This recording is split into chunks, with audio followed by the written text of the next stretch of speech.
SARS क्या है। ठीक है, विषाणु द्वारा फैलने वाली बीमारी है, जीवाणु द्वारा फैलने वाली बीमारी है, चूहे के पिस्सू से फैलने वाली बीमारी है, मच्छर से फैलने वाली बीमारी है।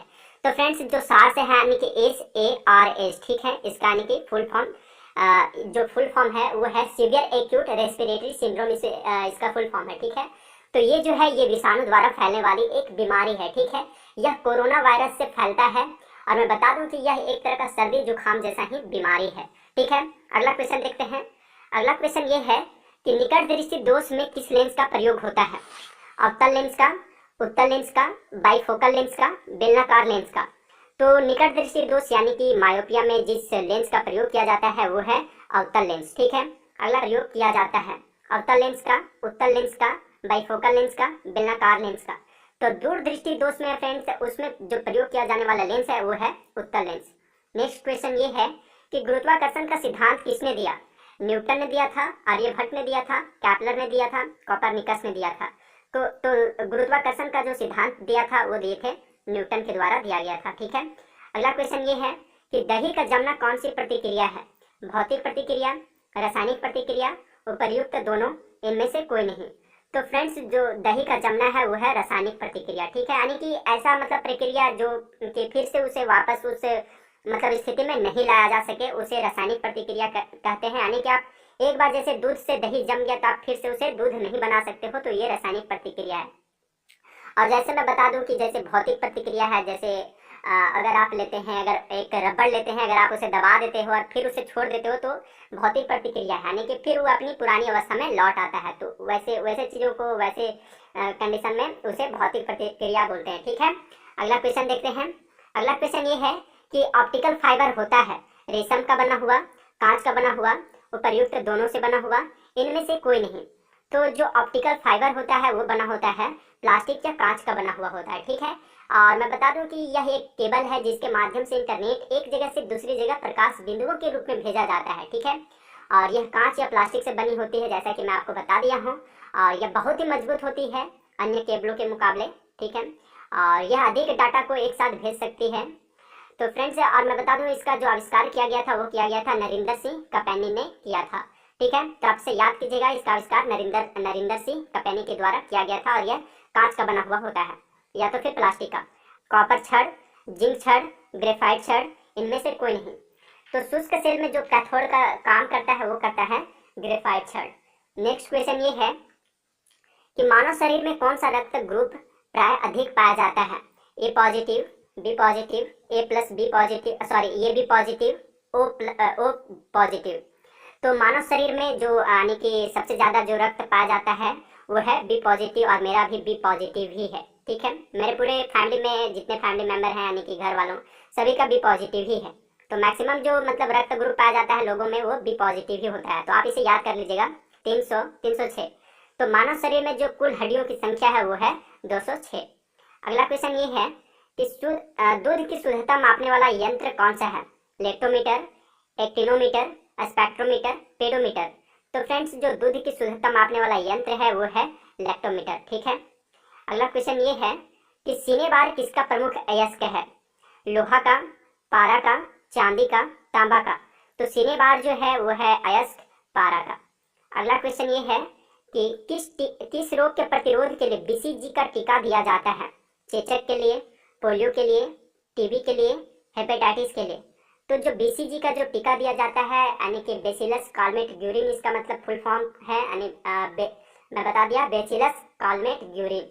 ठीक है, तो ये मुख्यतः यक्ष्मा जिसे यानी कि टीबी बोला जाता है उसके रोकथाम के लिए नवजात शिशुओं को लगाया जाता है। और बता दूं फ्रेंड्स अभी जैसा कि मैं बताया हूँ BCG यानी कि बेसिलस कालमेट ग्यूरिन। तो यहाँ बी से बहुत बार एग्जाम में पूछ लिया जाता है कि बी का मतलब क्या है, तो उसका मतलब है बेसिलस। ठीक है, सी का मतलब है कालमेट और जी से मतलब है जी का मतलब ग्यूरिन यानी कि बेसिलस कालमेट ग्यूरिन। तो आप इसे फर्स्ट बी वाला तो पक्का याद रखिएगा बेसिलस, क्योंकि एग्जाम में ये भी पूछा जाता है। अगला क्वेश्चन देखते हैं। अगला क्वेश्चन ये है कि स्त्रियों और बच्चों की आवाज तीखी होती है, इसका कारण है उच्च आवृत्ति, उच्च आयाम, कमजोर स्वर तंतु, निम्न आवृत्ति। तो स्त्रियों और बच्चों की जो आवाज तीखी होती है उसके पीछे जो रीजन है वो है उच्च आवृत्ति यानी कि हाई फ्रीक्वेंसी के कारण है सो उनकी आवाज तीखी यानी कि पतली होती है। अगला क्वेश्चन ये है कि गुब्बारे में कौन सी गैस प्रयुक्त की जाती है। Hydrogen, helium, oxygen, argon. तो गुब्बारे में या तो फिर हवाई जहाज के टायरों में जो जिस गैस के प्रयोग किया जाता है वो है हीलियम। ठीक है, हीलियम यानी कि बहुत ही हल्का गैस है, इसलिए इसका प्रयोग किया जाता है। अगला क्वेश्चन ये है कि मूत्र का पीला रंग निम्न में से किसके कारण होता है? यूरोक्रोम, रुधिर के कारण, कोलेस्ट्रॉल या तो फिर बाइल के कारण। तो मूत्र का जो पीला रंग होता है यानी कि पेशाब का पीला रंग होता है वो होता है यूरोक्रोम के कारण। नेक्स्ट क्वेश्चन ये है कि ब्लीचिंग पाउडर या व्यंजक चूर्ण का रासायनिक सूत्र क्या है? Cl2 वो Cl, CaO Cl2, CaO Cl, CaO Cl। तो फ्रेंड्स ब्लीचिंग पाउडर यानी कि व्यंजक चूर्ण जिसे पानी के प्यूरिफिकेशन में यूज किया जाता है उसका जो रासायनिक सूत्र है वो है CaOCl2। ठीक है, और इसका जो रासायनिक नाम है वो है कैल्शियम हाइपोक्लोराइड। तो आप इसे भी याद रखिएगा कैल्शियम हाइपोक्लोराइड को, क्योंकि ऐसे भी एग्जाम में पूछा जा सकता है। अगला क्वेश्चन देखते हैं। अगला क्वेश्चन ये है कि फाउंटेन पेन का आविष्कारक कौन था? Franklin, airman, leadman, Waterman. तो जो फाउंटेन पेन यानी कि फाउंटेन पेन जो है यानी निब के जैसा निब वाला पेन, आप इसे गूगल पे सर्च करके देख लीजिएगा कि फाउंटेन पेन कैसा होता है। तो उसका जो आविष्कारक थे वो थे वाटरमैन।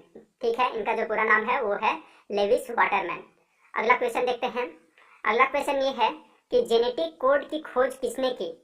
विलियम हार्वे ने, हरगोविंद खुराना ने, लुई पास्चर ने, एफ वेंटिंग ने। तो जेनेटिक कोड का जो खोज किया गया था वो किया गया था हरगोविंद खुराना के द्वारा। अगला क्वेश्चन ये है कि किसे भारी जल कहा जाता है? बर्फ को, ड्यूटेरियम ऑक्साइड को, आसुत जल को, इनमें से कोई नहीं। तो भारी जल जिसे मतलब कहा जाता है वो कहा जाता है ड्यूटेरियम ऑक्साइड को, और इसका जो रासायनिक सूत्र होता है वो भी एग्जाम में पूछा जाता है, इसलिए आप इसे भी याद रखिएगा, यानी कि D2O। ठीक है, ड्यूटेरियम ऑक्साइड। आगे बढ़ते हैं हम लोग। सोडियम कार्बोनेट का व्यापारिक नाम क्या है? धोने का सोडा, खाने का सोडा, कास्टिक सोडा, सिंदूर। तो फ्रेंड्स जो सोडियम कार्बोनेट है उसका जो व्यापारिक नाम है वो है धोने का सोडा। ठीक है, यानी कि इसका मैं सूत्र ऐसे ही बता देता हूँ, Na2। ठीक है, Na2CO3। आप इसे याद रखिएगा, Na2CO3 इसका है सोडियम कार्बोनेट यानी कि धोने का सोडा का रासायनिक सूत्र। अगला क्वेश्चन ये है कि किस तत्व के कारण मनुष्य में एनीमिया होता है? आयोडीन के कारण, कैल्शियम के कारण, आयरन के कारण, पोटेशियम के कारण। तो एनीमिया जो मनुष्य में होता है उसके पीछे जो कारण है, रीजन है, वो है आयरन की कमी का होना। ठीक है, अगला क्वेश्चन ये है कि खाने का सोडा का रासायनिक सूत्र क्या है, जिसे बेकिंग सोडा भी बोला जाता है? तो K2CO3, NaHCO3, Na2CO3, Na2SO4। तो खाने का सोडा यानी कि जिसे बेकिंग सोडा भी कहा जाता है उसका जो रासायनिक सूत्र है वो है NaHCO3, और इसका जो रासायनिक नाम है वो है सोडियम बाइकार्बोनेट। ठीक है, और जो धोने का सोडा है उसका सूत्र है Na2CO3, और इसका जो रासायनिक नाम है वो है सोडियम कार्बोनेट, और इसका है सोडियम बाइकार्बोनेट। ठीक है, ये एग्जाम में बहुत बार ये क्वेश्चन पूछा जाता है, तो आप इसे याद कर लेना, टिप्स पे ये क्वेश्चन याद होना चाहिए। ठीक है, अगला क्वेश्चन ये है कि जल का हिमांक यानी कि फ्रीजिंग पॉइंट है 4 degree Celsius, 0 degree Celsius, 100 degree Celsius, -4 degree Celsius. तो जो फ्रीजिंग पॉइंट है जल का यानी कि हिमांक है वो है 4 डिग्री सेल्सियस। ठीक है, 4 डिग्री सेल्सियस ही है। और मैं बता दूं यानी कि 4 डिग्री सेल्सियस पर है सो जल मतलब यानी पानी है सो जमना शुरू हो जाता है। और एक चीज और इसमें ऐड करना चाहूंगा कि 4 डिग्री सेल्सियस पर ही जल का घनत्व सबसे अधिक होता है, और जैसे ही इससे कम यानी 4 डिग्री से जैसे ही कम होता है इसका मतलब कि टेम्परेचर या तो फिर बढ़ता है तो इसका घनत्व ऐसे घट जाता है। तो ये भी क्वेश्चन पूछा जाता है कि सबसे अधिक यानी जल का सबसे अधिक घनत्व कब होता है? तो होता है 4 डिग्री सेल्सियस यानी 4 डिग्री सेल्सियस पर। और जल का जो हिमांक यानी फ्रीजिंग पॉइंट है यानी जमने का जो स्टार्ट होता है, जमना शुरू होता है, वो होता है 4 डिग्री सेल्सियस पर जमना स्टार्ट हो जाता है। ठीक है, आगे बढ़ते हैं हम लोग। कपास के पौधे के किस भाग से कपास का रेशा निकाला जाता है? जड़ से, पत्तियां से, तने से, बीज से। तो कपास के पौधे के जिस भाग से मतलब ये कपास का जो रेशा निकाला जाता है वो है बीज से। ठीक है, अगला क्वेश्चन ये है कि लार की प्रकृति कैसी होती है? निष्प्रभावी, अम्लीय, क्षारीय, उभयधर्मी। तो लार का जो प्रकृति यानी लार कैसा होता है? तो होता है अम्लीय। ठीक है, और इसका जो पीएच मान है वो है 6.5 होता है। आगे बढ़ते हैं हम लोग। किसी लेंस की क्षमता किससे व्यक्त की जाती है? वाट से, डायोप्टर से, जूल से, यानी कि इनमें से कोई नहीं। तो किसी लेंस की जो क्षमता जो व्यक्त की जाती है वो की जाती है डायोप्टर में। ठीक है, डायोप्टर में इसे मापा जाता है। अगला क्वेश्चन ये है कि निम्न में से किसे किसानों का मित्र कहा जाता है? सुअर को, गाय को, कुत्ता को, केंचुआ को। तो फ्रेंड्स, किसानों का मित्र आप कुत्ता मत मार देना या सुअर, उस जो किसानों का मित्र बोला जाता है वो बोला जाता है केंचुआ को। ठीक है, क्योंकि ये भूमि को ऐसो फर्टाइल बनाता है, इस वजह से केंचुआ को ऐसो किसानों का मित्र बोला जाता है। नेक्स्ट क्वेश्चन ये है कि डायनासोर किस कशेरुकी वर्ग से संबंधित थे? मत्स्य, पक्षी, रेप्टाइल्स, स्तनधारी। तो डायनासोर का जो संबंध था जिस कशेरुकी से, उसका नाम है रेप्टाइल्स। ये यानी कि रेप्टाइल प्राणी के ये जानवर थे, जैसे अभी सांप है या तो फिर घड़ियाल, गिरगिट, ये सारे रेप्टाइल कशेरुकी के हैं। स्तनधारी में जैसे अभी मनुष्य हो गया। ठीक है, और मैं बता दूं कि डायनासोर जो है वो 65 मिलियन वर्ष पहले विलुप्त हो गए हैं। अगला क्वेश्चन ये है कि एक प्रकाश वर्ष है समय का मात्रक, दूरी का मात्रक, तीव्रता का मात्रक, सूर्य से उत्सर्जित प्रकाश का मापन। तो फ्रेंड्स, जो प्रकाश वर्ष है वो है दूरी का मात्रक। ठीक है, इसे दूरी मापा जाता है। अगला क्वेश्चन देखते हैं। अगला क्वेश्चन ये है कि एक प्रकाश वर्ष बराबर कितना होता है? 9.46 into 10 to the power 50 metre, 9.46 into 10 to the power 30 metre, 9.46 into 10 to the power 10 metre, 9.46 into 10 to the power 8 metre. तो एक प्रकाश वर्ष बराबर जो होता है वो होता है 9.46 सॉरी ये होता है 9.46 into 10 to the power 15 metre होता है। ठीक है, और एक चीज इसमें और ऐड करना चाहूंगा, ये मीटर में है, और अगर आप इसे किलोमीटर में अगर एग्जाम में पूछ दिया जाए तो यहाँ पे 10 टू द पावर 15 होता है। ठीक है, तो आप इसे भी याद रख लीजिएगा, यानी किलोमीटर में 10 टू द पावर 15 मीटर है, यानी 15 मीटर वो मीटर में होता है और 12 किलोमीटर में होता है। ठीक है, एक प्रकाश वर्ष बराबर ये दूरी का मात्रक है। अगला क्वेश्चन ये है कि मियादी बुखार, जिसे टाइफाइड भी बोला जाता है, हमारे शरीर का कौन सा अंग प्रभावित होता है इससे? फेफड़ा होता है, तिल्ली होता है, यकृत होता है, आंतें होता है। तो यानी टाइफाइड अगर आपको हो जाता है तो इससे हमारे यानी बॉडी में जो सबसे ज्यादा प्रभावित होने वाला अंग है वो है आंतें। ठीक है, अगला क्वेश्चन देखते हैं। अगला क्वेश्चन ये है कि पादपों में जल के परिवहन का कार्य कौन करता है? कार्टेक्स करता है, कैम्बियम करता है, फ्लोएम करता है, जाइलम करता है। तो यह जो कार्य करता है वो किया जाता है जाइलम के द्वारा। ठीक है, और बता दूं कि जाइलम एवं फ्लोएम दोनों ही, ये जाइलम और फ्लोएम जो है ये दोनों ही संवहनी ऊतक है यानी पादप के। ठीक है, और जाइलम का जो प्रमुख कार्य है वो जल एवं खनिज लवणों का संवहन एवं पौधों को यांत्रिक दृढ़ता प्रदान करता है ये, जबकि जो फ्लोएम का काम है वो पत्तियों द्वारा बनाए गए भोजन पौधे के अन्य भागों तक पहुंचाता है फ्लोएम। ठीक है, अगला क्वेश्चन ये है कि बर्फ जल पर तैरती है क्योंकि यह ठोस होती है, इसका घनत्व जल से अधिक होता है, इसका घनत्व जल के घनत्व से कम होती है, जल में कुछ विशिष्ट खनिज होते हैं। तो बर्फ है फ्रेंड्स, अगर आप देख लेंगे इसको एक्सपेरिमेंट करके, तो बर्फ जल पर तैरती है, इसके पीछे जो रीजन है वो है इसका घनत्व जल के घनत्व से कम होता है, इस वजह से यह जो जल पर तैरने लगता है। अगला क्वेश्चन ये है कि प्रकाश का रंग निश्चित किया जाता है उसके वेग द्वारा, आयाम द्वारा, तरंग दैर्घ्य द्वारा, आवृत्ति द्वारा। तो प्रकाश का जो रंग है उसे निश्चित किया जाता है, वो किया जाता है तरंग दैर्घ्य के द्वारा। ठीक है, यानी वेवलेंथ के द्वारा। नेक्स्ट क्वेश्चन ये है कि निम्नलिखित में से कौन सा विटामिन घाव को भरने में सहायक होता है? Vitamin A, vitamin C, vitamin B, vitamin K. तो जिस विटामिन है जो कि घाव भरने में सहायक होता है वो है विटामिन के, और विटामिन के ही है फ्रेंड्स जो रक्त को थक्का जमाने में मदद भी करता है। तो ये भी क्वेश्चन पूछा जाता है कि रक्त को यानी स्पंदन यानी कि थक्का जमाने में कौन सा विटामिन मदद करता है? तो है विटामिन के। ठीक है, और इसका भी जो आंसर है 35 का वो है ऑप्शन नंबर डी। अगला क्वेश्चन ये है कि गाय का गर्भकाल कितने दिनों का होता है? 280 दिनों का, 300 दिन का, 330 दिन का, 340 दिन का। तो जो गाय का जो गर्भकाल है वो समय है वो है 280 दिन। दंश से शरीर का कौन सा भाग प्रभावित होता है? यानी कि अगर सांप काट ले तो कौन सा हमारे अंग का प्रभाव, मतलब कि हमारे शरीर का कौन सा अंग यानी कि भाग प्रभावित होता है? मस्तिष्क, तंत्रिका तंत्र, फेफड़ा, हृदय। तो जो सबसे ज्यादा प्रभावित होने वाला भाग है वो है तंत्रिका तंत्र, जिसे यानी कि नर्वस सिस्टम भी बोलते हैं। ठीक है, यानी नर्वस सिस्टम ही सबसे अधिक प्रभावित होता है। पित्तल किसकी मिश्र धातु है?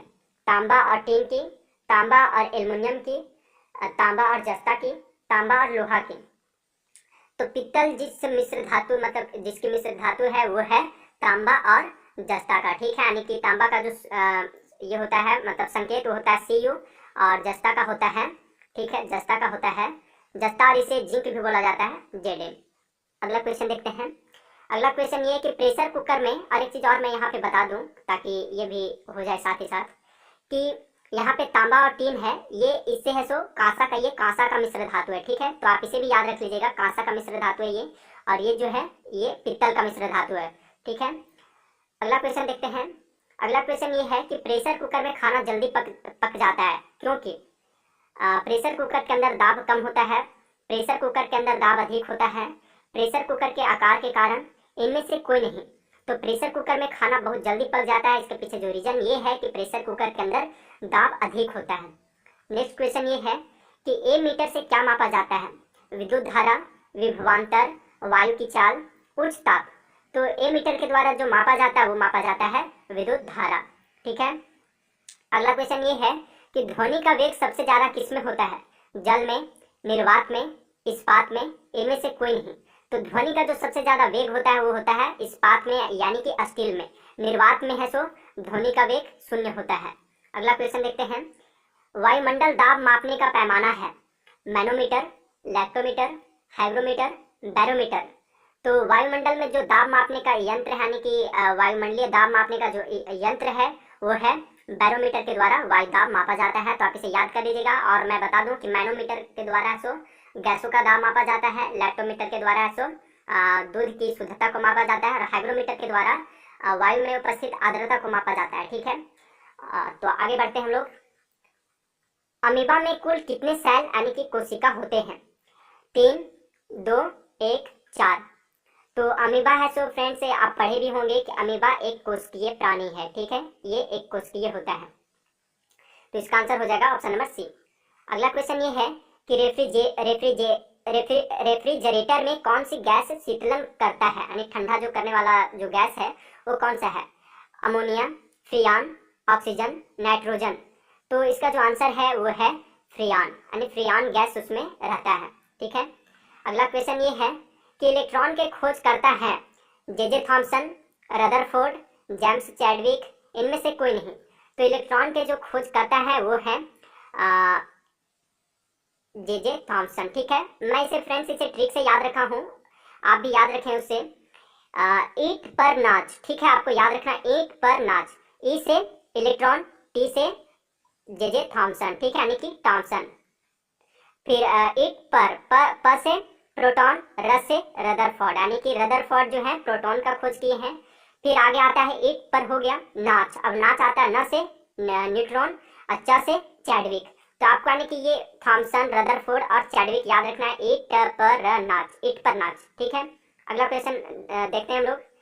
निम्नलिखित में से किसे भविष्य की धातु कहा जाता है? स्टील, तांबा, लोहा, टाइटेनियम।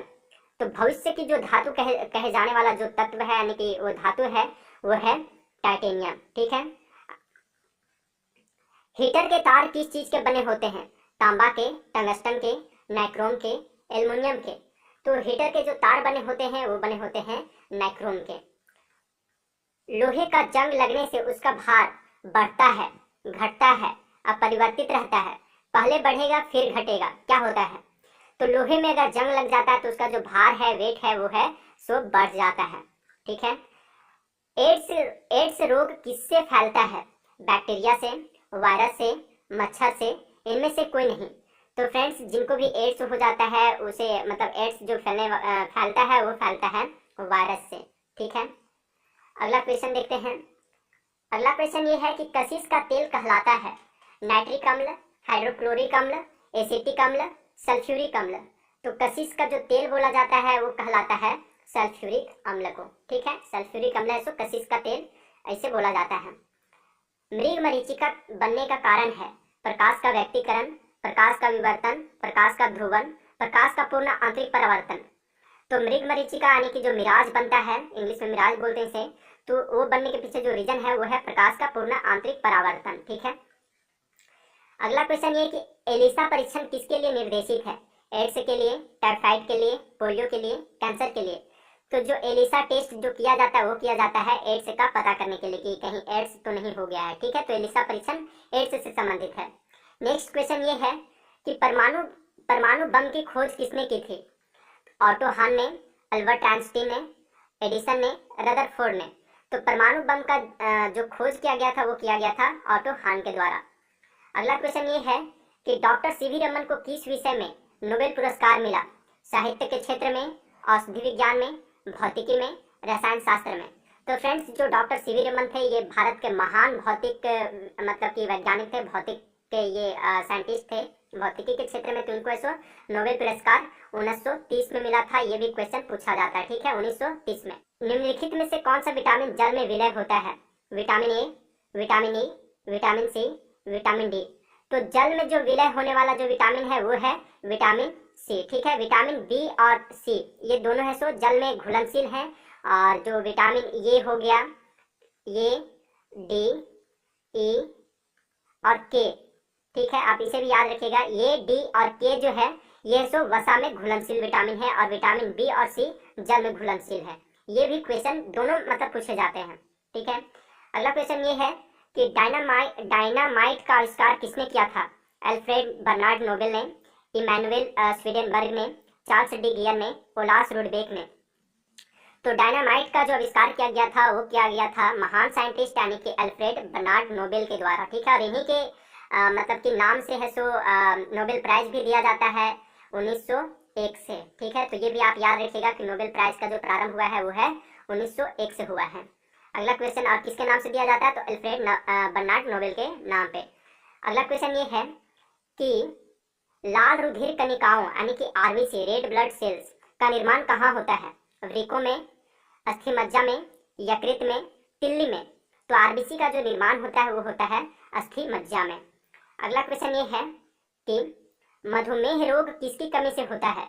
इंसुलिन की कमी से, प्रोटीन की कमी से, वसा की कमी से, विटामिन की कमी से। तो मधुमेह यानी कि शुगर होता है वो होता है इंसुलिन की कमी से। ठीक है, जिसे चिनिया बीमारी भी बोला जाता है। क्वेश्चन ये है कि दूध के फटने पर कौन सा एसिड उत्पन्न होता है? Tartaric acid, butyric acid, lactic acid, acetic acid. तो दूध के फटने से जिस एसिड का मतलब जो जिस एसिड उत्पन्न होता है वो है लैक्टिक एसिड। ठीक है, अगला क्वेश्चन ये है कि पृथ्वी पर उपलब्ध सबसे कठोरतम पदार्थ क्या है? प्लेटिनम, हीरा, स्फटिक, सोना। तो फ्रेंड्स, पृथ्वी पर अभी तक का जो सबसे मतलब कि कठोर पदार्थ है यानी कि जो सबसे कठोरतम पदार्थ है वो है हीरा। ठीक है, तो ये था 60 क्वेश्चन, 50 प्लस मैं बताया था। तो इसमें